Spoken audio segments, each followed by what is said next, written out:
بسم الله الرحمن الرحيم.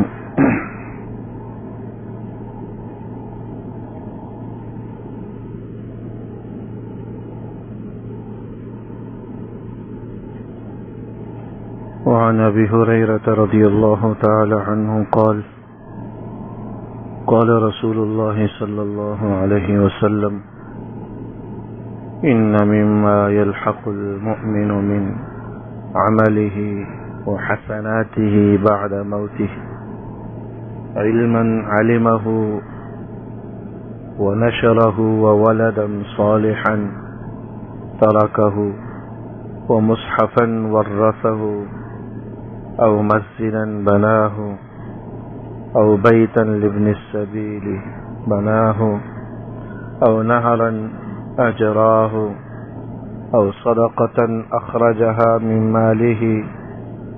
في صحته وحياته يلحقه من بعد موته.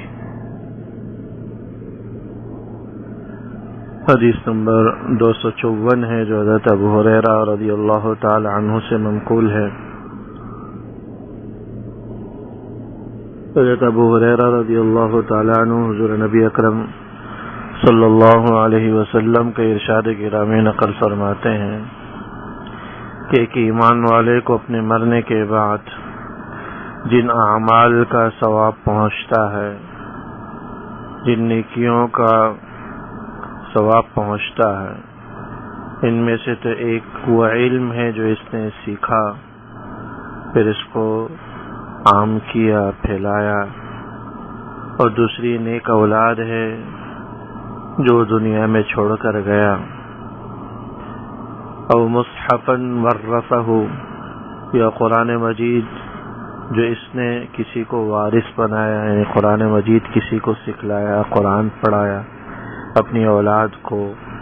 یا دوسرے بچوں کو اس کی تعلیم دی، او مسجدا بناہ،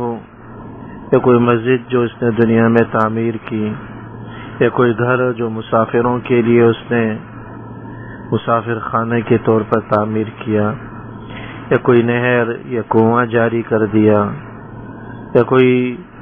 ایسا صدقہ کر دیا جو اس نے اپنی زندگی میں، اپنے مال میں، اپنی صحت میں کیا ہو، یہ وہ نیک اعمال ہیں جس کا مرنے کے بعد بھی اس کو اجر و ثواب ملتا رہے گا۔ اس حدیث مبارک کے اندر صدقات جاریہ کی کچھ مثالیں اور کچھ تفصیل بیان کی گئی ہے۔ تو مرنے کے بعد انسان کے نام اعمال کو بند کر دیا جاتا ہے، لپیٹ دیا جاتا ہے، عمل کا تعلق دنیا کے ساتھ ہے، مرتے ساتھ ہی اس کا عمل کا کتابچہ بند ہو جاتا ہے۔ ہاں، کچھ اعمال ایسے ہیں جن کا اجر و ثواب اس صاحب ایمان شخص کو مرنے کے بعد بھی ملتا رہتا ہے۔ ان میں سے کچھ اعمال کا اس حدیث مبارک کے اندر ذکر ہے۔ پہلا جو بتلایا گیا کہ اس نے کوئی علم سیکھا ہو اور لوگوں تک پہنچایا، قرآن کا، حدیث کا، سنت کا، یعنی ایک اولاد جو اس نے دنیا میں چھوڑی اور اس کی دنیا سے جانے کے بعد وہ نیکی کے کام کو کرتی رہے، نیک اعمال کو اپنی زندگیوں کا حصہ بنا دے۔ او مصحفا ورثہ، تو کسی کو قرآن کی تعلیم دی، حدیث کی تعلیم دی، دین کی تعلیم دی، اچھی بات کی تعلیم دی، یا مسجد تعمیر کر دی، کیونکہ یہ مسجد بھی تا قیامت رہنے والی ہے، یا مسافروں کے لیے کوئی مسافر خانہ، اسپتال تعمیر کر دیا، یا کوئی صدقہ جاریہ کے طور پر نہر جاری کر دی، کنواں کھود دیا، یا اپنی صحت والی زندگی میں کوئی صدقہ خیرات کر دیا جس سے دوسرے لوگوں نے نفع اٹھایا، یہ وہ اعمال ہیں جس کا اجر و ثواب اس آدمی کو مرنے کے بعد بھی ملتا رہتا۔ اس لیے انسان کو اپنی زندگی میں صرف نماز روزے پر اکتفا نہیں کرنا چاہیے، کچھ نہ کچھ ایسے اعمال دنیا میں ضرور کر کے جانا چاہیے جس کا علم کسی اور کو نہ ہو، صرف اسی کو ہی ہو، تاکہ کل قیامت والے دن وہ عمل اس کے اعمال نامے میں ترازو میں وزن کا باعث بن جائے اور دنیا میں ایسا عمل کر کے جائے جو مرنے کے بعد بھی اس کے اعمال نامے کو جاری و ساری رکھے اور اس کے اجر و ثواب کا سلسلہ چلتا رہے. اپنی اولاد کو حافظ بنا دے، دین کے علم میں لگا دے، یا کسی کو حافظ بنا دے، کسی یتیم کو حافظ بنا دے، دین کا علم سکھلا دے، دین کی تعلیم دے دے، یا مسجد مدرسے کی تعمیر میں حصہ لے لے.